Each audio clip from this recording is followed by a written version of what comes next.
Olá, muito boa noite a todos. Começa agora mais uma edição do programa A Verdade 2015. Eu sou Hamilton Nogueira e nosso tema para debate hoje são questões relacionadas à segurança pública, a fundação do Instituto Tony Ítalo, também mercado de armas, violência contra policiais, entre outras questões. Fique atento, o programa A Verdade está no ar.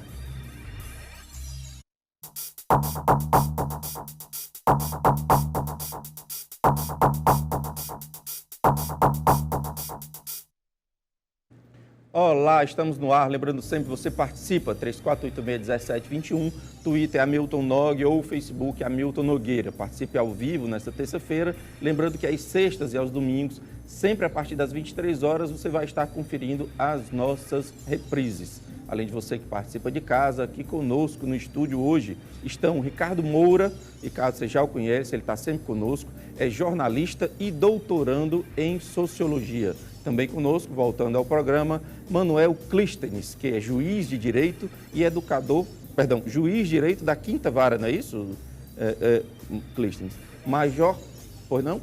5ª Vara da Infância e Juventude. Major Plauto de Lima conosco, ele é presidente da Associação de Oficiais da Polícia Militar e do Corpo de Bombeiros do Estado do Ceará. E Gláucia Lima, ela é fundadora do Instituto Tony Ítalo. Senhores, Gláucia, muito boa noite, imenso prazer recebê-los. Hoje o programa vai ser um pouco difícil, delicado, mas a gente vai fazer o nosso papel de tentar levar conhecimento para as pessoas e tentar um marco de mudança nessa história toda. Por falar em marco, há uma mudança na legislação que é recentemente sancionada e que torna crime hediondo violência contra policiais, salvo engano, até dificulta, ou melhor, torna mais dura a pena, inclusive até a terceira geração, é isso? Terceiro grau, né, de parentesco de policiais. O Clístenes tem detalhes sobre isso? Ou o Major? Você tem, Major? Sim. Por favor, boa noite. Boa noite a todos. Boa noite, senhores. Boa noite. Bem, essa lei ela veio como uma conquista, não é, desse novo formato da Câmara Federal, desses deputados que elegeu essa bancada que nós chamamos da bancada da segurança pública, e eles estavam com essa proposta dessa segurança maior para o profissional de segurança pública. Na realidade, a lei ela não é direcionada apenas para o policial militar ou o policial civil, mas para todos os profissionais de segurança pública, agente penitenciário, inclusive uma profissão de altíssimo risco. Sim. Eu acho até que maior do que a dos policiais militares, porque está num contato direto já com a pessoa ali que já cometeu o crime. Sim. E aqui no Ceará, particularmente, nós tivemos, acho que há uns 10 anos, uma sequência de mortes de agentes penitenciários, inclusive familiares. E essa lei ela se estende também para os familiares desses profissionais de segurança pública. Então, isso vai dar um respaldo maior para a atuação policial, não vai garantir uma total segurança, mas pelo menos vai fazer com que aquela pessoa que pensa em cometer um crime contra esse profissional ou contra um familiar que esteja relacionado esse crime à atividade profissional desses agentes de segurança pública, eles vão ter uma pena maior. Então, isso aí pode minimizar esse tipo de ação criminosa. Esse tipo de lei, ela já é utilizada há alguns anos na Europa e na América do Norte, ali particularmente nos Estados Unidos. Sim. Onde o profissional de segurança pública ele realmente tem um respeito maior da população e um temor maior do bandido com relação a essa penalidade. Isso aí faz com que ele recue mais nas suas ações. Então, eu creio que veio para beneficiar, vem bem para ajudar esse profissional que tanto precisa desse apoio. Clístenes vê com bons olhos essa nova lei? Vejo pelo seguinte, porque o que está acontecendo atualmente? Quando um assaltante, por exemplo, quando um criminoso identifica um policial em uma determinada situação, ele imediatamente tem aquela intenção de matar o policial. Mesmo que o policial não reaja ou não tenha nenhuma, vamos dizer, não tome nenhuma atitude. Já há um ódio estabelecido aí. Exatamente. Mesmo que o policial esteja rendido, né, o que a gente observa é que tem bandidos, né, tem criminosos que partem para matar o policial ou partem para agredir, para torturar, só pelo fato dele ser policial. Né? E o que a gente tem observado, ocorreram alguns movimentos já em São Paulo, no Rio de Janeiro, de pessoas que cometeram atentados contra policiais, cometeram atentados contra parentes de policiais. Então, eu acho uma lei de uma excelente iniciativa, né? Não só para proteger o policial, como para proteger também os familiares, porque, afinal de contas, é o policial que está ali na linha de frente, está dando a vida dele pela sociedade. Tem que ter um mínimo de rigor jurídico para protegê-lo mais que a maior parte das pessoas, né? Agora, Ricardo, o Jornal Povo hoje traz uma matéria interessante falando do aumento de cerca de 80% no primeiro semestre comparado ao ano passado e em morte de policial em virtude da intervenção. Isso é alarmante, 80%. Por que está acontecendo isso aí? Você diz da intervenção no ato da abordagem do policial? O termo utilizado é intervenção policial, que eu imagino que seja algum tipo de reação à abordagem. Mas na minha visão de leigo, talvez o Major Plauto possa ter um detalhe melhor em relação a isso. Em São Paulo eles chamam de auto de resistência à prisão. São pessoas que são vítimas de uma ação policial, é isso? Sim, imagino que sim. Então, 80%, o que está acontecendo? Até porque esse termo auto-resistência, ele está sendo mudado, né? Sim. Porque ele pode, dependendo da conduta do policial, servir como um escudo Sim. legal, né? Para que ele possa cometer um crime, né? Sim. Mas eu não vejo que haja um movimento, alguma coisa assim, que leve a esse aumento, assim. Não consigo identificar... Não associa algo... Eu não consigo perceber algum tipo de fenômeno, entendeu? Que possa estar levando a isso. Né? Nem um aumento no número de armas na cidade? Não seria questão do aumento de armas. Eu acredito que a gente tem aí um número muito elevado de assaltos à mão armada, né? Que a gente não tem esse número, tem esse dado, né? Latrocínios, assalto à mão armada mesmo. E esses assaltos, eles acabam afetando a população como um todo. Sim. Né? A gente tem vários casos de policiais que ou estavam indo para o serviço, que não fizeram abordagem e foram mortos. Né? Quer dizer, por conta por causa dessa grande quantidade de ocorrências. Né? Então, eu não vejo que, no Ceará especificamente, a gente tem uma polícia comparada com o Rio e São Paulo, onde os embates, eles têm um grau de letalidade do policial menor do que você vê no Rio ou em São Paulo. Aqui menor que Rio e São Paulo. Isso. É isso? Né? Quer dizer, aqui então, Nordeste ou aqui Ceará? Especificamente Ceará. Especificamente Ceará. E a gente tem, assim, Agora, é claro, esses casos, eles chamam mais atenção. Sim. Principalmente quando eles têm algum tipo de gravação, quando eles têm um tipo de imagem. Eles é causam maior, né? uma comoção muito maior dentro da corporação, dentro da instituição, né? E acabam ganhando uma visibilidade maior do que outros crimes. O Plauto queria comentar? Hamilton, eu fui tenente de 91 a 2001. Foram 10 anos como tenente da Polícia Militar e trabalhei em viaturas em todos os locais da cidade e algumas cidades do interior. E eu retornei às ruas como major, tenente pouco, mas agora como major, comandei algumas companhias, e eu percebi que a temperatura das ruas hoje é outra da minha época que eu era tenente. Pior, não é? Ou seja, o bandido, o marginal, ele está mais audacioso quando é abordado por um policial, ele está mais agressivo, né? E eu creio que esse aumento, ele vem com essa retaliação do policial dessa tentativa de predação do bandido. Sim. Ou seja, as ruas hoje, né, e o nível de criminalidade, infelizmente, digo isso com muita tristeza, em Fortaleza, em algumas cidades do interior, mas particularmente nos grandes centros urbanos do estado do Ceará, Fortaleza, Juazeiro do Norte, ela tem um maior índice de combates. Né? Na minha época, o combate entre o policial e o bandido existia, mas não na frequência que nós estamos vendo hoje nas ruas. Tá, bom. Quero dar boa noite aqui a Gláucia, participando pela primeira vez do programa. Há 6 meses, Gláucia, começava a nascer o Instituto Tony Ítalo. Eu queria que você explicasse para a gente por quê, quem é Tony Ítalo e por que o Instituto. Muito boa noite, prazer recebê-la. Boa noite a todos e todas. É um prazer estar aqui de uma outra forma prazerosa, né? O prazer de poder trazer a palavra do Instituto, né? Inclusive, eu como mãe de um inspetor civil que foi assassinado, hoje completa 6 meses, que foi dado morte cerebral do meu filho, que eu considero ainda mais que um filho. Ele era o meu companheiro, era meu filho mais velho.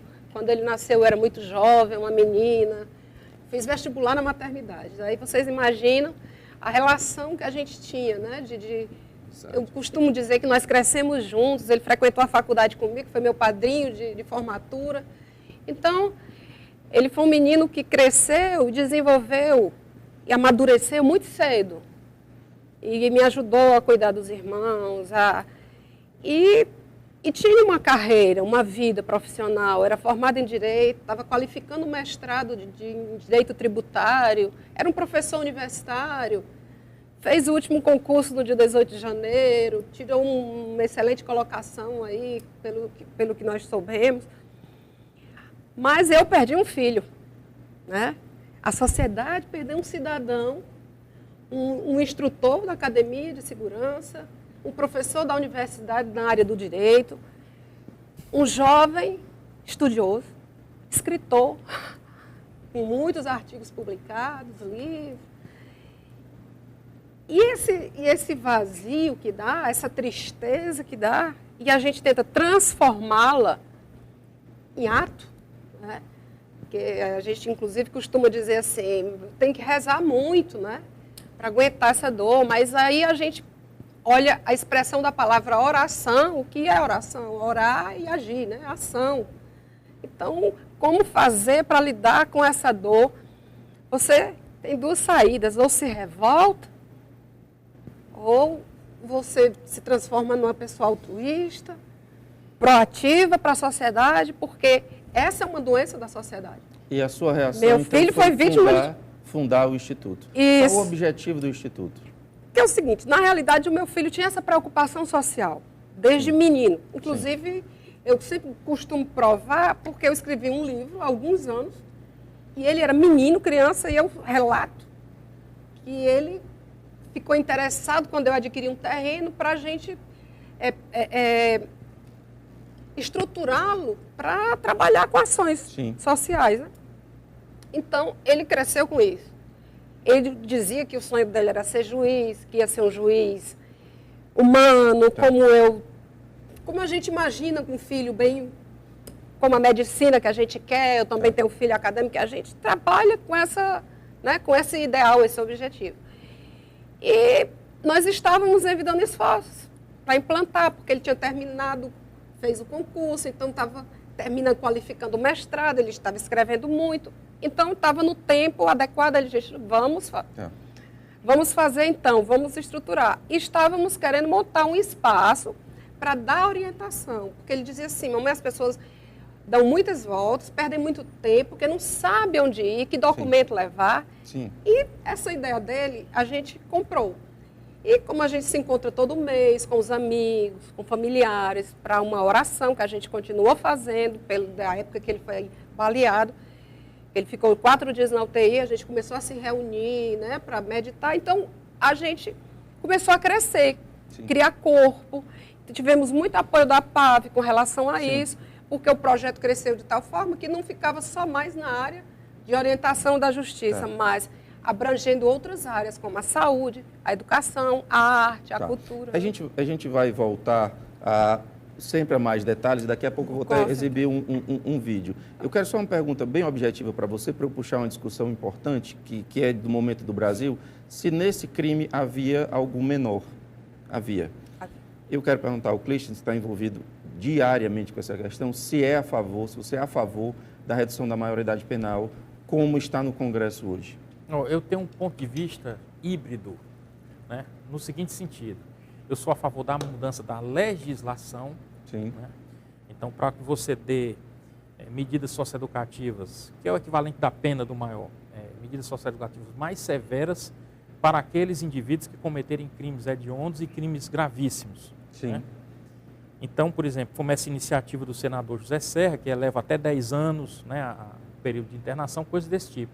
Ou seja, aproximar a legislação. Do jeito que o ECA hoje está, você não Eu sou concorda com ele? totalmente contra, não só eu, como mais de 90% da população é contra o ECA como está. Então, 90% da população que se diz a favor da redução da maioridade, na realidade, 90% da população se diz contra a impunidade. É assim que eu leio essa pesquisa. Agora, eu sou contra a redução da maioridade por uma série de fatores, né? Por uma série de fatores. Eu não acho que o Brasil tenha condições de implementar isso. Eu não vejo como você misturar adolescentes de 16 anos... No mesmo ambiente, né? No mesmo ambiente com criminosos altamente perigosos e tudo. Quer dizer, tem uma série de consequências aí. Nós temos um sistema penitenciário absolutamente falido, Caótico. Sobrecarregado, caótico. Então, que não recupera absolutamente ninguém. Exatamente. Então, o meu ponto de vista seria uma mudança legal, assim como fez o Uruguai, aqui o nosso vizinho Uruguai, né? E teve uma redução nos crimes graves lá, logo de imediato, em 25%. Ricardo, é a favor da redução como está hoje no Congresso? Não sou a favor da redução, não. Eu acho que a lei ela precisa ser mantida como ela está, entendeu? Sim. Porque, a meu ver, você vai diminuir e você vai somente acelerar a entrada do adolescente nesse sistema penal que a gente... Assim, essa discussão é tão interessante porque a gente discute muito a lei, porque a lei sempre é mais fácil de mudar. Sim. Né? Quer dizer, você vai lá e você muda. Mas Agora, a aplicabilidade... agora outra coisa, né? você tem 25 anos do Estatuto e a gente não consegue ter um centro educacional digno, de direito. Né? Então, você vai construir uma prisão para o adolescente. Né? Quer dizer, uma outra prisão, você vai construir uma ala, sendo que a gente sabe que o trânsito dos presidiários no interior do presídio é livre, é franco. Né? Quer dizer, o Major pode falar muito bem. Eu queria só fazer não seria uma correção, mas seria só uma explicação daquela minha fala anterior. Quando digo que não há elementos, de um ano para o outro. Entendi. Não tem como a gente ter o porquê do salto, né? O porquê do salto. Tá. Agora, realmente, como o Major falou, se você pega 10, 15 anos, o acirramento, né, e a letalidade, né? e a forma de reação, ela se acentuou. Isso é fato. Cláudio, você é a favor da redução? Não. Mesmo... Não sou a favor. Continuo não sendo. Cláudio, é? Eu sou simpático à proposta do José Serra, não é? Conforme o doutor Plistino falou.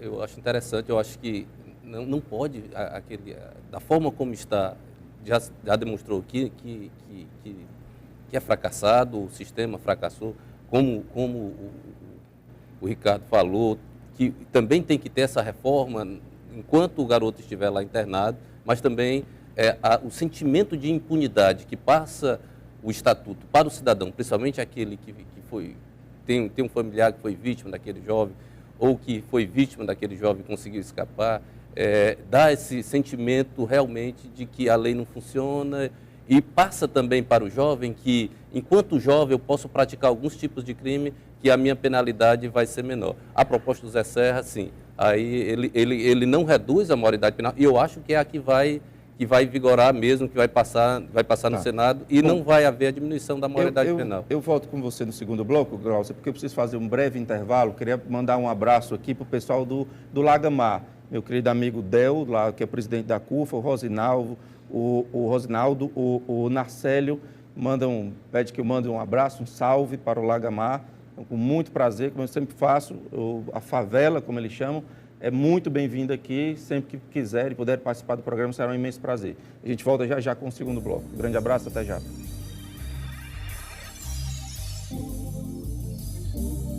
Exato, o projeto Ceará Pacífico. Então, o que esperar? Tem alguma esperança aí? O que vocês imaginam? Eu acho que a mudança ela é válida, porque o modelo Ronda do Quarteirão, ele não apresentou os resultados que eram esperados. A expectativa foi muito grande. Eu acho que foi expectativa demais, achando que apenas uma mudança, uma nova modalidade de policiamento ia resolver o problema da segurança pública. Sim. Onde o problema da violência ela é multicausal. Sim. Então, por isso que tem que ter várias modalidades de policiamento. Esse novo modelo eu acho muito interessante, porque no Ronda do Quarteirão houve uma divisão da Polícia Militar, como se fosse a Polícia Militar tradicional e o Ronda do Quarteirão. Nesse não, nesse ele integra, o Ronda do Quarteirão ele faz parte de uma companhia de policiamento responsável por bairros, e aí ele é distribuído por bairros. Aí a visão da prevenção da criminalidade vai do local para o geral, ou seja, eles vão buscar reduzir os índices de criminalidade em determinados bairros de Fortaleza, e aí as metas eu creio que tem mais chance de terem êxito. Algum comentário a respeito? Eu tenho um comentário a Pois respeito. não. Eu já observei no meu dia a dia os efeitos extremamente positivos dessa nova política de segurança pública no estado do Ceará. Veja bem, eu sei que a população tem muita ansiedade de ver a coisa toda resolvida, né?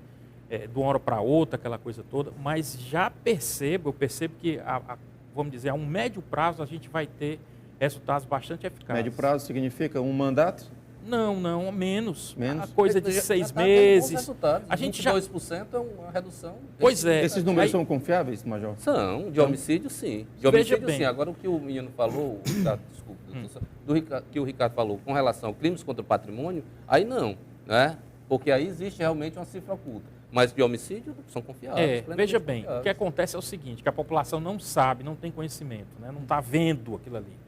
O número de essas metas que foram estabelecidas pelos policiais, elas são extremamente interessantes porque elas estimulam o profissional a cumprir determinados objetivos naquela área. Então, por exemplo, eu estou vendo todos os dias na minha sala mandados de busca e apreensão, que na verdade é o equivalente ao mandado de prisão do maior, sendo cumpridos. Todo dia tem 6, 7, 8 mandados, 4 mandados de busca e apreensão.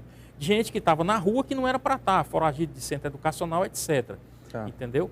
Então, isso, antes dessa política, isso não existia, não acontecia. Olha, o Mário Jorge Moura Leite, ele pergunta sobre durabilidade dos novos veículos e diz que há um problema na relação consumo.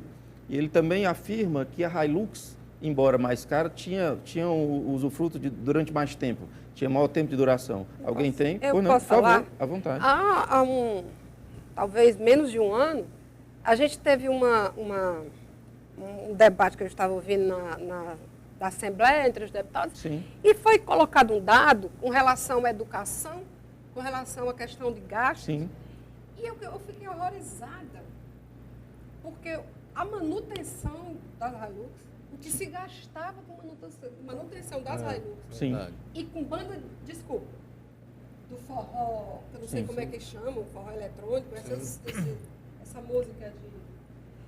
Então, era maior, muito maior, superava o que se gastava em investimento com 3 universidades dentro do estado do Ceará.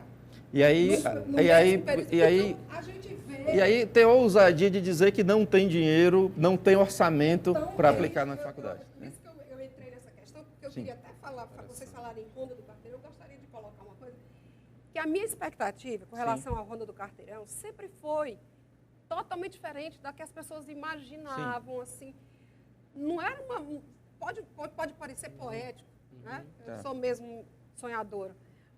Pode parecer uma utopia, épico, utópico, mas eu sempre imaginei essa relação do profissional da segurança com o cidadão como aquela do médico de família, aquela de conviver pacificamente. Mas com a segurança. concepção é essa, Mas né? não Mas a não maneira aconteceu. que a gente vê. Não Eu aconteceu. vejo. Não Polícia aconteceu. comunitária. Não aconteceu. Hamilton, a gente tem uma polícia fraturada, né? Assim, a polícia ela atua de forma quebrada. Sim. Então, não é o carro, entendeu? A gente Enquanto o tem... Ricardo pode falar, você pode botar a imagem aquelas 3 fotos da Guarda Municipal, por favor? Pode falar, Ricardo. Olha, isso aí foi no domingo agora, Ricardo, na Avenida Guanambi. Há uma espécie de apresentação, eu imagino, da Guarda Municipal. São 4 caminhões cheios dos novos, são 1.000 novos guardas municipais. E aí, quando eu expus isso no Facebook, eu tirei essas fotos, o Del, nosso amigo Del, lá do Lagamar, disse o seguinte, que ele queria ver não 1.000 novos guardas municipais, mas 1.000 agentes comunitários. Por favor, Ricardo, continue. Tá. Mas aí, voltando, assim, e tentando incluir a foto em toda essa discussão, né? Não é o veículo. Entendeu? O problema nunca é o veículo. O veículo é o bode na sala. Você coloca o bode na sala, as pessoas ficam incomodadas com o bode saiu da sala, resolveu esse problema. Parece que resolveu. Né? Quer dizer, Sim. parece que resolveu. A gente vive num ano de contenção de despesas. Então, você não poderia nunca adquirir novas Hilux. Né? Mas a Hilux ela poderia estar sendo usada de uma forma transparente, com manutenção e com a resistência do veículo. Agora, qual é o problema? Quando você criou o Honda, você jogou para o Honda a imagem de que era a nova polícia. E você criou uma expectativa se desfez grande, um pouco da polícia da anterior. antiga. Okay. O uniforme era diferente. Hoje o uniforme é igual. Né? Quer dizer, a PM tem problema de lidar com a polícia civil. A comunicação nem sempre funciona. Né? Aí você tem a Guarda Municipal que vem sendo militarizada já há algum tempo, da época da Luiziane, já vem sendo militarizada. Né? Quer dizer, e a Guarda já tem um problema. O porta-arma não porta-arma. A gente não tem uma política de segurança que integre as forças. Olha, Tá o professor... E aí pode inventar carro. Existe uma crise de identidade entre as instituições. Muita. O historiador e professor Joatan Freitas, ele colabora conosco aqui, eu agradeço. Ele diz, o Estado, não, pergunta para o Ricardo, o Estado não está omisso na comunidade quanto à segurança? E pergunta, como o cidadão pode ser proativo? Acho que nós temos um exemplo aqui de cidadã proativa, né? Isso. Eu daria uma resposta... Quero ouvir Ricardo e Glaucio. Eu gostaria de dar uma resposta diferente para o professor. Eu acho que o Estado pode ajudar muito, fazendo com que as pessoas se organizem e criando nas escolas, nos seus espaços, oportunidades como essa. Porque também a gente espera muito do Estado. Isso. Mas quando a gente bota um carro se você for hoje no supermercado de Fortaleza, você vai ter carros estacionados em vaga de deficiente. Né? A pequena corrupção do dia a dia, pegar um cone e levar, quer dizer, a gente... Aliás, essa de pegar o cone... A gente tem muito isso. Então, não é o Estado... O Estado não vai resolver os nossos problemas, todos. Ele vai resolver alguns, mas aí, exemplo, o trabalho que a Glaucia está fazendo, como é que uma secretaria pode ajudar? Tem material antigo, tem um espaço lá... É fortalecer o que a gente chama de sociedade civil, que está muito fraca. Nós temos 40 segundos nesse bloco e eu gostaria de saber, a Glaucia, qual o objetivo do trabalho dela? O que você imagina que o Instituto pode ter contribuído daqui a 2, 3 anos, Glaucia? Se uma criança for desviada daquele caminho, que poderia ser da marginalidade, a sociedade já ganha com isso quantos malefícios poderiam...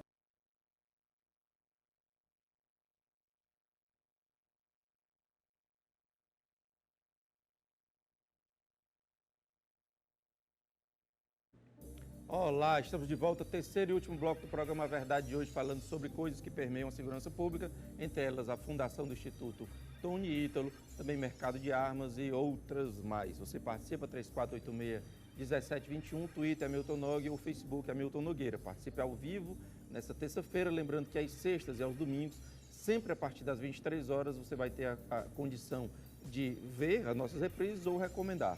Portanto, além de você que participa de casa, aqui conosco no estúdio hoje estão Ricardo Moura, que é jornalista e doutorando em Sociologia. Também conosco Manuel Clístenes, que é juiz de Direito, e Major Plauto de Lima, presidente da Associação de Oficiais da Polícia Militar e do Corpo de Bombeiros do Ceará, além de Glaucia Lima, que é fundadora do Instituto Tony Ítalo. Bem, senhores, nós falamos sobre o Ceará Pacífico, nós temos aqui também a pergunta do Fernando Neme, fotógrafo, que pergunta sobre os patinetes que sumiram. Sumiram os patinetes? Aquela política de segurança pública implantada no governo anterior foi um fracasso total. E os números estão aí para comprovar isso aí.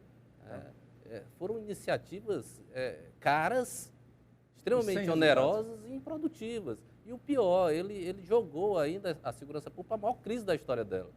Ou seja, nem o diálogo, que não tem custo nenhum, não houve. Bom, nós temos a primeira ligação da noite. Alô, boa noite.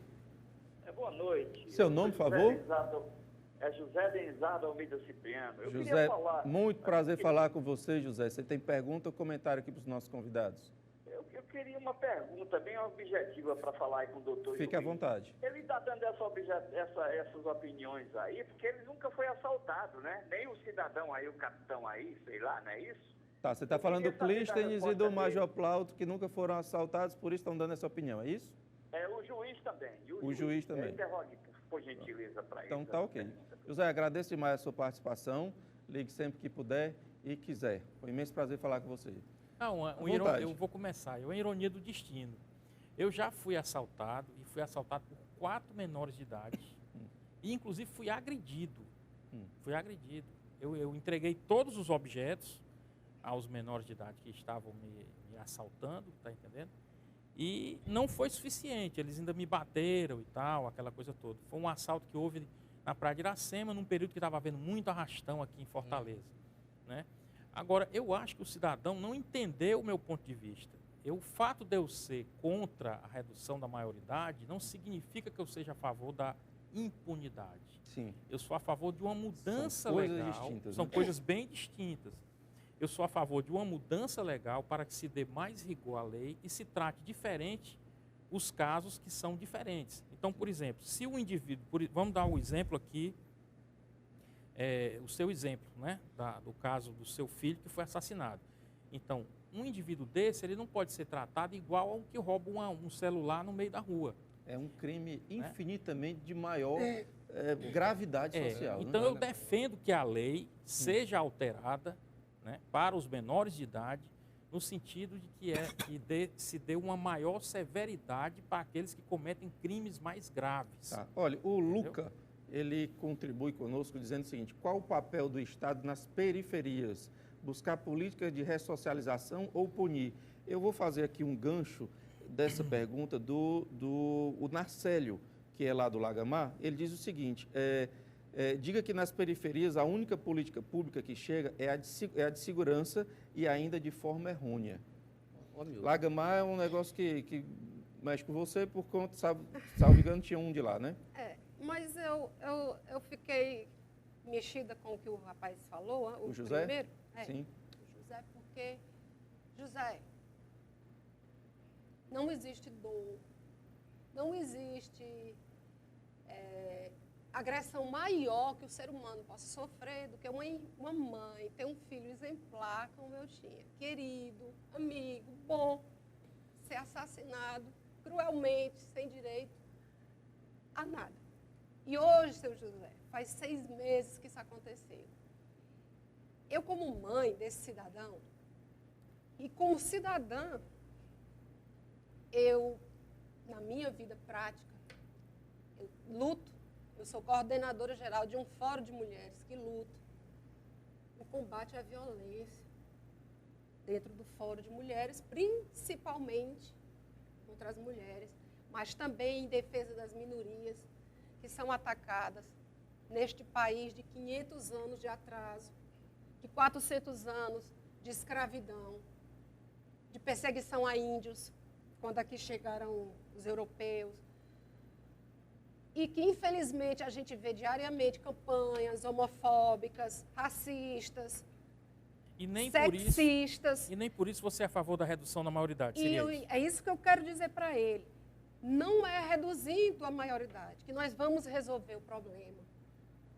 Não é matando a vaca que eu vou exterminar com o carrapato. Ô, Hamilton. Só uma frase da Rayana Moreira Nunes que complementa. Ela diz: olho por olho e o mundo acabará cego. Claro. Major Plauto. Martin Luther King citava muito isso, utilizando Gandhi. Então, aquilo que o cidadão falou, eu até entendo. Porque realmente nós estamos vivendo uma barbárie no Brasil. Acho que a gente se acostumou com um absurdo no Brasil. Sim. 60 mil pessoas assassinadas no país é uma coisa absurda, são números de guerra. Não é?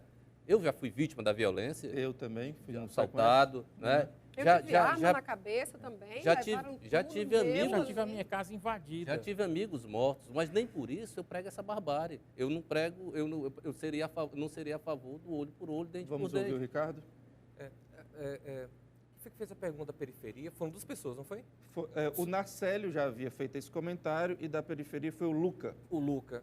A periferia, ela é o grande ausente das políticas, né? Ontem, se eu não me engano, peço desculpa ao prefeito se eu estiver errado, mas ontem o prefeito falou que só vai fazer alguma ação, alguma intervenção na periferia depois que fizer um estudo e poder incluir isso no plano diretor. Quer dizer, ele já vai, ano que vem, ele encerra o primeiro mandato, caso ele seja reeleito, ou encerra o mandato dele. Não dá tempo de fazer estudo nenhum. Então, quer dizer, quando ele estiver próximo de sair do cargo, é que ele vai ter um resultado do que fazer com a periferia.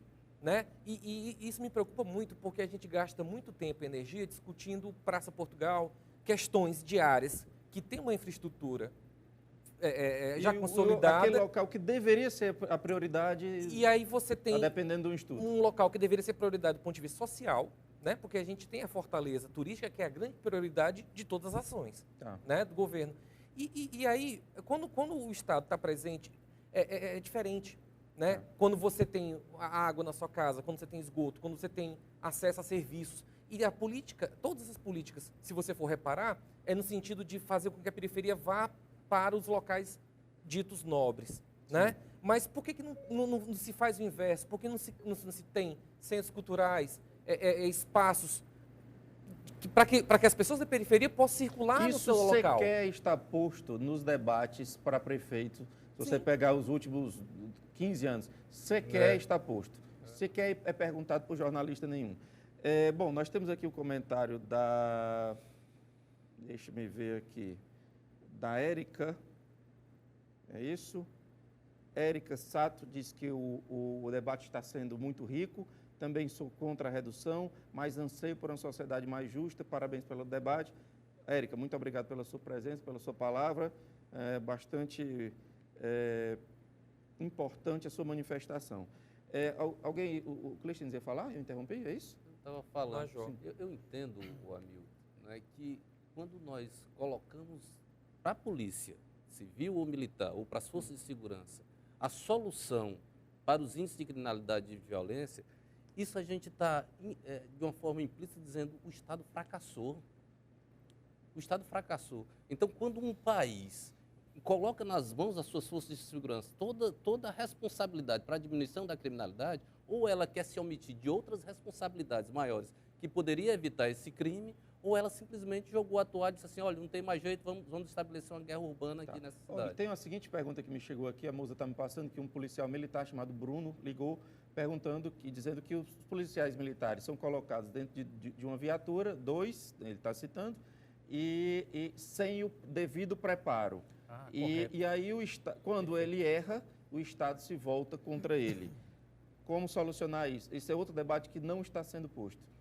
Quer se manifestar? Não? Aí eu converso há 20 anos com policiais militares, diariamente, né? Sim. E esse policial aí disse exatamente a pura realidade.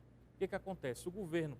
E aí o melhor exemplo são as Hilux. O governo investiu um absurdo dinheiro, o governo anterior, em Hilux, investiu um absurdo dinheiro em fardamento, em prédios novos, isso, aquilo, outro, e esqueceu do elemento humano.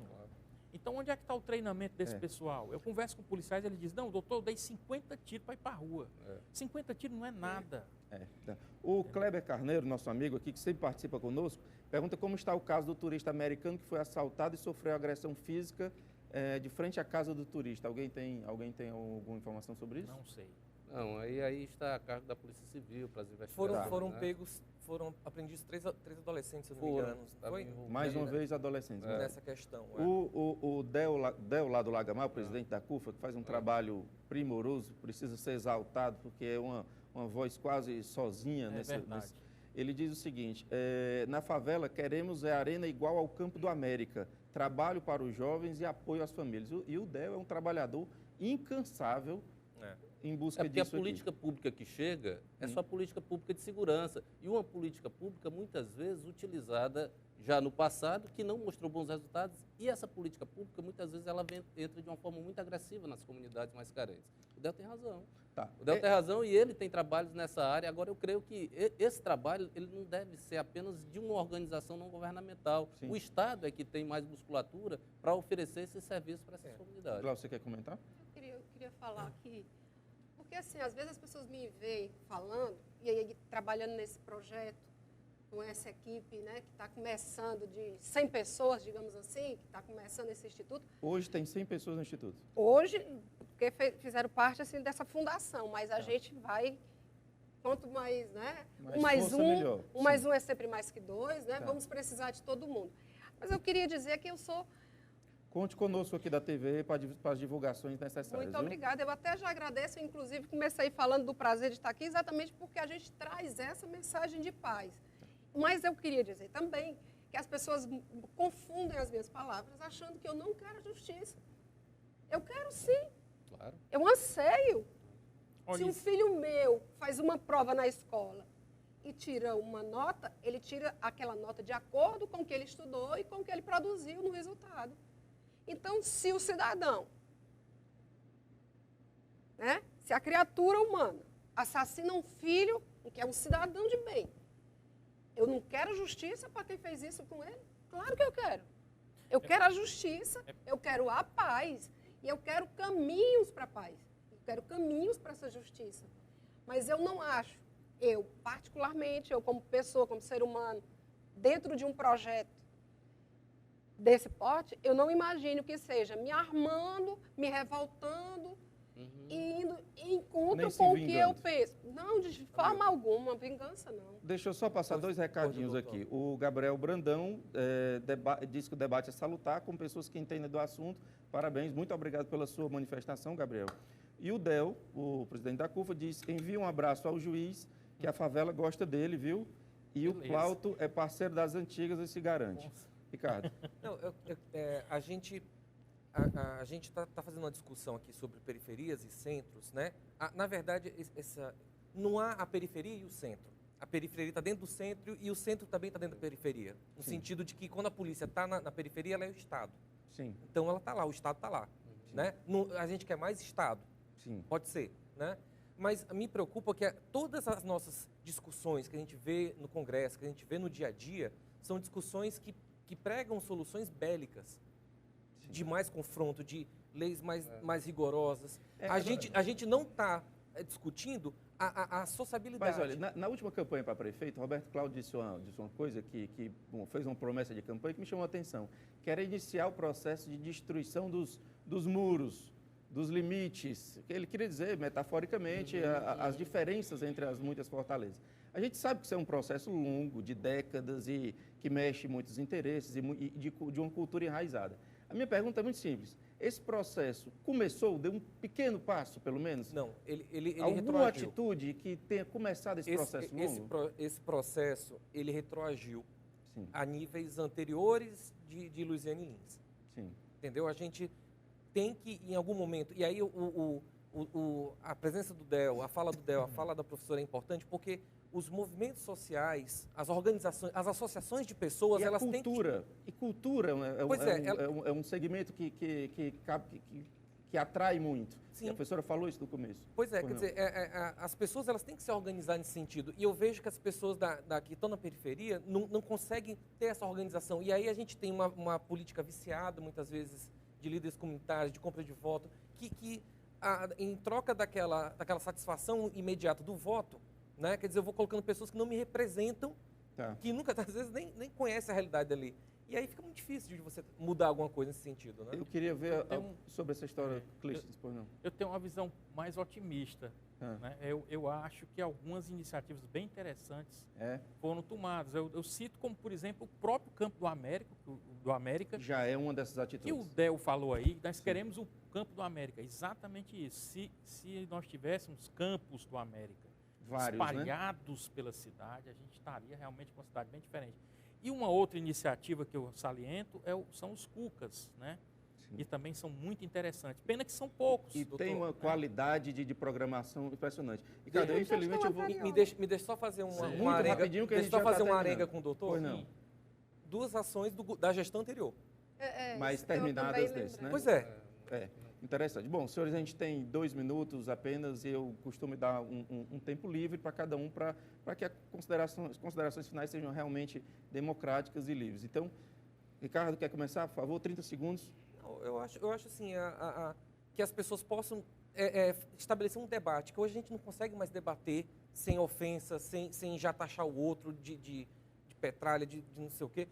Que a gente possa parar um pouco e ter essa conversa. A gente tem 4 opiniões aqui que muitas vezes se chocam, mas que um vai levando um pouco da ideia do outro. O objetivo tem que ser o mesmo, né? Um mundo melhor, uma Isso, acho que a cidade gente melhor. está todo mundo no mesmo barco, entendeu? Clístenes, 30 segundos, 20 segundos. Penso assim também.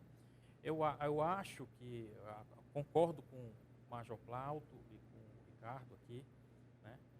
A gente tem que pensar, e com você, Glaucia. a Gláucia, né? Nós temos que pensar um mundo diferente. Não adianta a gente olhar só para a segurança pública, senão a gente vai enxugar gelo, né?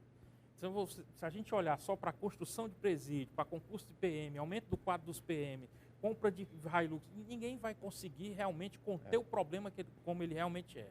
Nós temos que ter realmente investimento na saúde, na educação de base, na cultura, no lazer, né? A gente tem que mostrar para essas crianças que não é só o crime a saída, que não é só o crime o caminho. Tem outras formas, Tem muita coisa boa, a vida é muito bonita para ser vivida. Major Plauto, por favor. Agradecer mais uma vez e queria aqui apelar ao governador Camilo Santana, lembrando para ele da promessa de campanha com relação à remuneração dos policiais, principalmente dos oficiais da Polícia Militar. Nós temos hoje a pior remuneração do país. A promessa que era para ser cumprida no início da abertura do ano legislativo no estado do Ceará, hoje a gente não vê mais nenhum aceno do governador com relação ao cumprimento dessa promessa. Então, que ele torne e aperfeiçoe mais esse diálogo, converse com as associações, porque nós queremos realmente que esse ponto, que é um ponto importantíssimo para que as polícias de segurança pública realmente tenham êxito, possam avançar nesse diálogo e que essa promessa realmente seja cumprida. Glaucio, você tem 30 segundos, por favor. Minha palavra vai diretamente para as mães. As mães que têm seus filhos assassinos e as mães que têm seus filhos assassinados.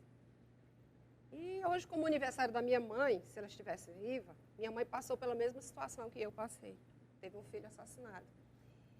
E hoje meu filho completa 6 meses que foi assassinado. Então, a minha palavra é obrigada a todas as pessoas que apoiam essas mães. Porque eu sei que ser mãe de um filho assassinado é terrível, mas como eu convivi e acompanhei a dor da minha mãe e passo por essa dor, esse calvário, eu tenho uma absoluta certeza também que seria mais terrível se esse filho fosse o assassino. Então, é a gente sonhar, né?